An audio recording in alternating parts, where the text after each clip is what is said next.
menculik seorang gadis selama 2 tahun.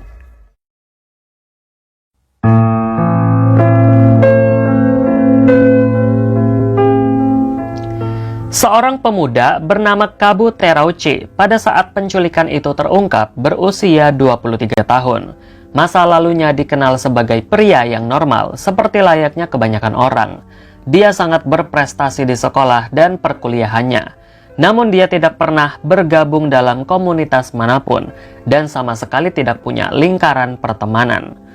Pada waktu Kabu menginjak kelas 3 SMP, dia secara perlahan mulai mengisolasi diri dari pergaulan.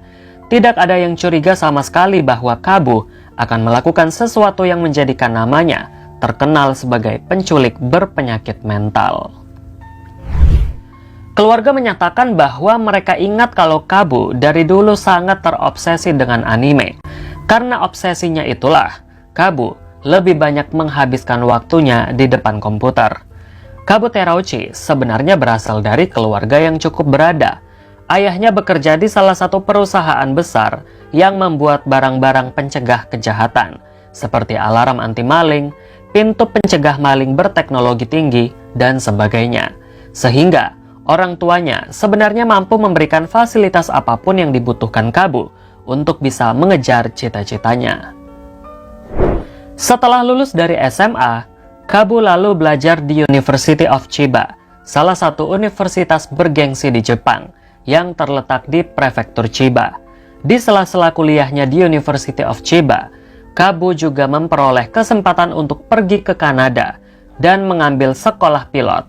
Dia hanya menghabiskan waktu selama 4 bulan saja hingga dia bisa mendapatkan lisensi pilotnya dan menerbangkan pesawatnya sendiri.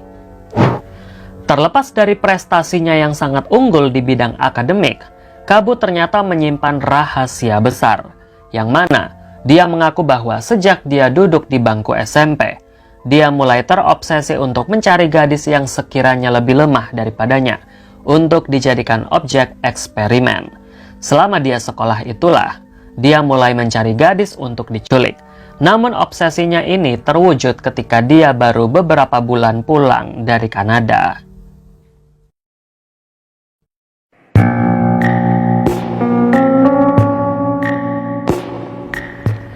Seorang gadis cantik yang berasal dari Asaka, prefektur Saitama dengan nama samaran Ana Saito, baru berusia 13 tahun saat penculikan itu terjadi pada tahun 2014. Ana dikenal sebagai gadis yang ceria, baik hati, dan sangat dekat dengan kedua orang tuanya. Salah satu hobinya adalah balet. Pada tanggal 10 Maret tahun 2014, seperti biasa, Ana yang pulang sekolah sekitar jam 4 sore, seharusnya sudah berada di rumah. Namun ketika orang tuanya kembali ke rumah, mereka tidak menemukan Ana di rumahnya. Dan mereka malah menemukan sepucuk surat di kotak surat depan rumah yang berisikan kata-kata, "Aku ingin istirahat dari sekolah dan rumah. Jangan cari aku, ingat ini." Orang tua Ana yang kaget melihat surat itu kemudian menelpon semua teman Ana dan pihak sekolah Ana untuk mencarinya. Namun tidak ada yang pernah melihat kemana Ana pergi. Namun salah satu tetangga Ana mengatakan bahwa dia sempat melihat Ana yang baru pulang sekolah dan belum sempat masuk ke dalam rumahnya, didatangi oleh seorang pria yang mungkin kira-kira sekitar 20 tahun usianya. Itulah saat terakhir Ana terlihat di rumahnya. Orang tuanya lalu melaporkan hilangnya Ana secara resmi ke kepolisian di Asaka. Polisi yang menerima laporan itu lalu melakukan pencarian terhadap Ana Saito. Dalam penyelidikan yang dilakukan oleh pihak kepolisian di Asaka, polisi sama sekali belum menemukan petunjuk apapun terkait dengan hilangnya Ana Saito. Namun, polisi hanya menemukan sebuah cap di atas surat yang diduga ditulis oleh Ana, di mana surat itu bercapkan kode yang berasal dari kota Chiba yang jaraknya sekitar 68 km jauhnya atau sekitar 1 jam menggunakan mobil. Hal itu menambah kepanikan untuk keluarga Ana. Apalagi di kota Chiba mereka tidak memiliki kerabat di sana. Polisi juga sama sekali tidak menemukan petunjuk tentang pria yang ditemui Ana di depan rumahnya, walaupun tetangga Ana sudah bersaksi. Polisi kemudian meluaskan pencarian mereka ke kota-kota tetangga serta menyebar poster dan pengumuman orang hilang atas nama Anna Saito. Berbulan-bulan pencarian, tampaknya usaha kepolisian tidak membuahkan hasil. Performa kepolisian dalam pencarian Anna sepertinya sudah menurun karena polisi sama sekali tidak dapat menemukan titik terang terkait keberadaan Anna Saito hingga 2 tahun lamanya. Namun orang tua Anna tidak menyerah dan tetap yakin bahwa Anna akan pulang ke rumah suatu saat nanti. Walaupun pada saat kelulusan para siswa di sekolah Anna, pihak sekolah memberikan penghormatan terakhir kepada Anna yang seharusnya dia juga hadir dalam acara kelulusan siswa dan siswi itu. Hingga pada akhirnya, ibunya Anna mendapatkan telepon dari seorang wanita.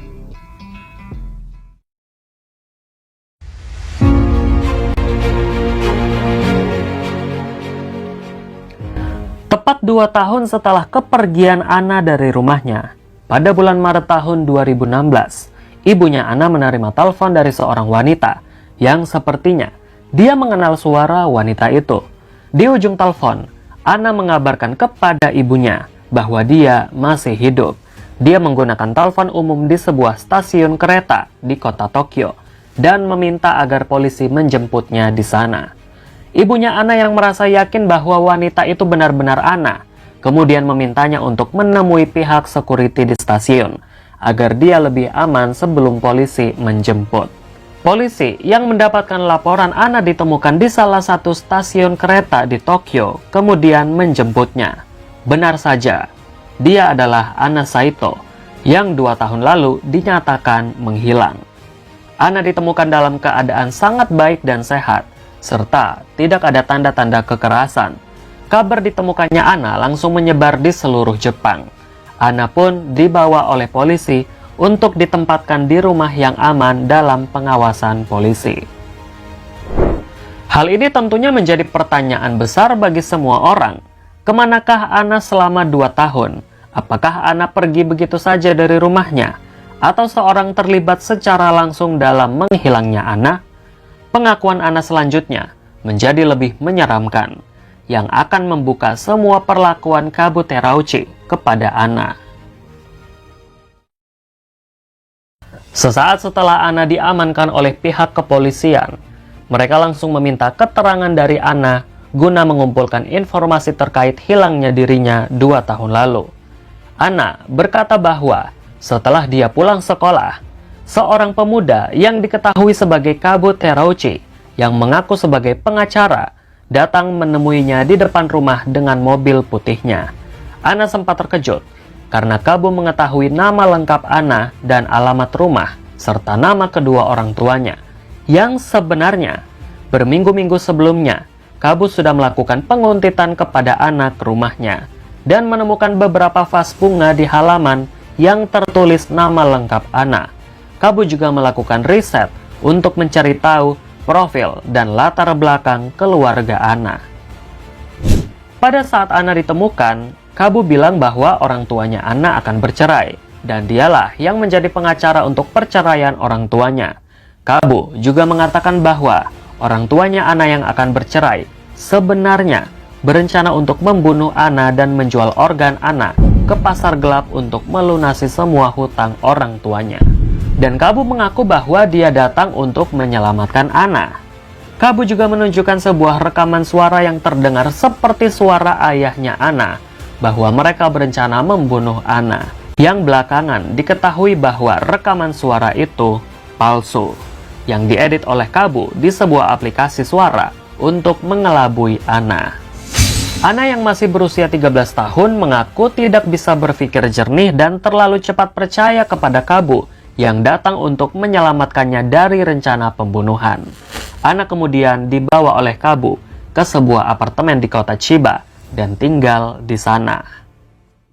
Selama 2 tahun, Kabu melakukan pencucian otak kepada Anna dengan penekanan bahwa Anna ditelantarkan oleh orang tuanya. Anna juga tidak dibutuhkan lagi oleh orang tuanya. Anna bahkan akan dibunuh oleh orang tuanya sendiri.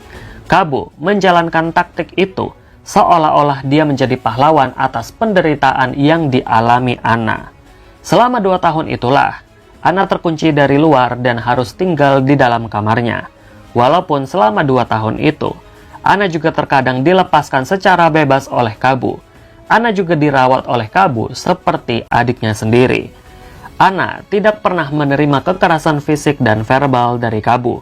Bahkan, Anna tidak pernah sekalipun disentuh oleh Kabu.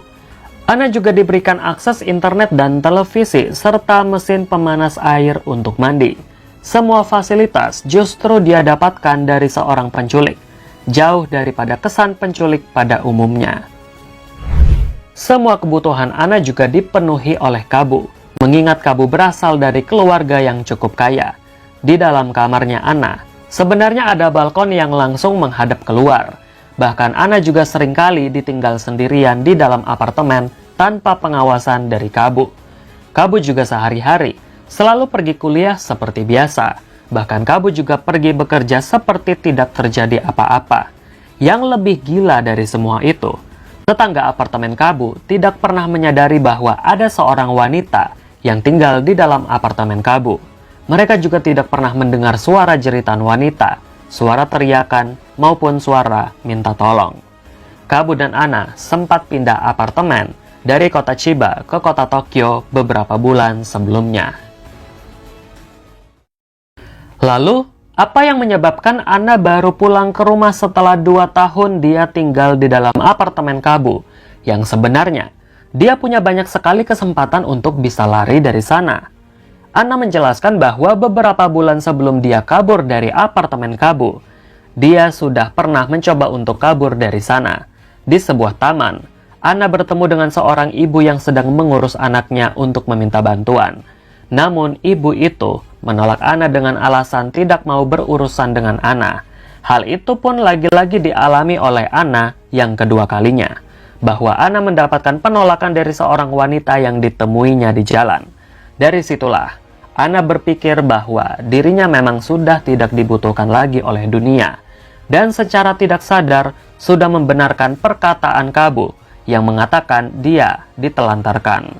Namun 2 hari sebelum Anna kabur dari sana, Anna tidak sengaja melihat pemberitaan di internet bahwa dirinya sedang dicari oleh kedua orang tuanya. Anna juga melihat laporan resmi orang tua Anna tentang hilangnya Anna. Hal inilah yang kemudian mendorong Anna untuk mempercayai bahwa sebenarnya orang tuanya selama 2 tahun mencari dirinya. Pada hari kaburnya Anna, dia menemukan uang senilai 500 yen atau sebesar Rp57.000 di dalam apartemen Kabu. Kebetulan, Kabu juga bilang akan pergi untuk berbelanja kebutuhan makanan di sebuah supermarket. Ketika Kabu pergi, Kabu dengan sengaja tidak mengunci pintu kamar Anna dari luar karena percaya bahwa Anna tidak akan pergi kemana-mana. Namun dugaan Kabu salah. Anna sudah mempersiapkan rencana pelariannya dengan uang 500 yen itu. Disitulah Anna kabur dari sana menuju ke stasiun kereta dan menggunakan uang itu untuk menelpon ibunya di rumah lewat telepon umum. Setelah polisi mendengar pengakuan Anna, polisi langsung mencari keberadaan Kabu Terauchi di apartemennya. Namun Kabu Terauchi tidak pernah pulang kembali ke apartemennya setelah mengetahui Anna berhasil kabur. Keesokan harinya, seorang pengantar surat di prefektur Shizuoka yang jaraknya sekitar 200 km dari Tokyo menelpon para medis untuk meminta bantuan karena dia bersama dengan seorang pemuda yang berjalan sendirian tanpa arah dengan baju berlumuran darah. Pemuda itu berkata bahwa dia baru saja mengalami kecelakaan mobil di sebuah hutan. Ketika tim paramedis datang menolong pemuda itu, dia pun langsung dibawa ke rumah sakit dan menerima perawatan. Namun pihak rumah sakit memperhatikan bahwa pemuda itu adalah orang yang sama yang sedang dicari oleh polisi sejak sehari sebelumnya atas dugaan penculikan Anna Saito. Pihak rumah sakit kemudian mengkonfirmasi identitas Kabu Terauchi dan melaporkannya kepada polisi. Polisi pun bergerak cepat menangkap Kabu setelah dia mendapatkan perawatan. Kabu Terauchi yang ditangkap oleh polisi mengaku bahwa dia panik dia berusaha mengakhiri hidupnya sendiri namun gagal, sehingga seorang pengantar surat menemukannya terluka. Dia juga mengaku bahwa dia menculik Anna Saito dan berusaha memanipulasi pikiran Anna dengan melakukan pencucian otak, menanamkan kebencian kepada orang tuanya sendiri agar Anna mau tinggal bersama dengannya. Kabu juga menjelaskan kepada polisi bahwa rencana penculikan itu sudah ada dalam pikirannya bertahun-tahun sebelumnya, sejak dia masih duduk di bangku sekolah menengah pertama. Kabu Terauchi kemudian menjalani persidangan perdananya pada tahun 2016 sebagai terdakwa kasus penculikan Anna Saito. Kabu merasa terguncang. Dia tidak menyangka bahwa apa yang dilakukannya bisa menjeratnya dalam hukum. Kabu menyatakan bahwa memang dia membawa Anna ke apartemennya dan merawatnya beberapa minggu pertama. Namun, Anna malah dengan sukarela tinggal di sana hingga 2 tahun. Kabu menyatakan bahwa dirinya tidak berniat menyakiti Anna, namun hanya menjadikan Anna sebagai objek eksperimen cuci otak dan menjadikan Anna sebagai hewan peliharaannya untuk menemani kesendiriannya. Karena Kabu sudah menarik diri dari lingkungan dan pergaulan sosial, walaupun dia masih aktif berkuliah dan bekerja di salah satu perusahaan. Tetapi polisi yang mendengar pengakuan mengejutkan itu menyerahkan Kabu untuk dievaluasi secara psikologis. Dalam hasil evaluasinya, Kabu Terauchi didiagnosa mengidap penyakit skizofrenia. Atas dasar inilah, pengacara meminta agar Kabu tidak ditahan secara pidana karena dia mengalami penyakit mental yang memicunya melakukan semuanya. Terlebih lagi, penyakit ini diduga sudah diidap oleh Kabu sejak dia di bangku sekolah menengah pertama.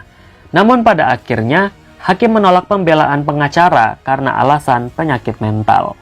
Sebab Kabu dinilai sangat pandai dalam memanipulasi pikiran Anna dan sudah merencanakan penculikan jauh hari sebelumnya. Kabu juga sempat melakukan riset untuk bisa mendapatkan data diri keluarga Anna, sehingga hakim menilai bahwa Kabu mampu membedakan hal yang baik dan yang buruk. Pada persidangan akhir